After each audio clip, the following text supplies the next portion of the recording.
190 million pound case का फैसला तीसरी बार मौखिर कर दिया गया। महफूज फैसला अब 17 जनवरी को सुनाया जाएगा। बानी पीटीआई इमरान खान और उनकी अहलिया बुशरा बीबी के खिलाफ 190 मिलियन पाउंड केस का फैसला एहतसाब अदालत के जज नासिर जावेद राना ने सुनाना था। एहतसाब अदालत के जज नासिर जावेद राना का कहना था कि सुबह 8:30 बजे से मुल्जिमान का इंतजार कर रहा हूँ, अभी तक नहीं आए। बुशरा बीबी और उनके वकला में से कोई भी पेश न हो सका। जज ने रिमार्क्स देते हुए कहा कि मेरे अमले ने बानी पीटीआई और बुशरा बीबी के वकला को बता दिया था। बानी पीटीआई को 2 दफा पैगाम पहुंचाया गया, वो भी नहीं आए। फैसला सुनाने के लिए मुल्जिमान को एक और मौका दे रहा हूं।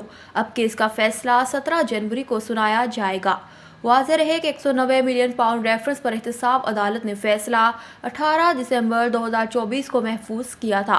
एहतसाब अदालत ने फैसला सुनाने के लिए पहले 23 दिसंबर और इसके बाद 6 जनवरी की तारीख मुकर्रर की थी। फिर तीसरी 13 जनवरी की तारीख दी, लेकिन तीसरी बार भी फैसला ना सुनाया जा सका। 190 मिलियन पाउंड रेफरेंस का ट्रायल 1 साल में मुकम्मल हुआ और नैब ने ट्रायल के दौरान 35 गवाहान के बयानात रिकॉर्ड कराए। बानी पीटीआई के वकला ने गवाहान पर जरा की साबिक प्रिंसिपल सेक्रेटरी आजम खान, साबिक वज़ीर आला परवेज़ खटक, साबिक वफाकी वज़ीर जुबैदा जलाल ने भी 190 मिलियन पाउंड रेफरेंस में बयान रिकॉर्ड करवाया था।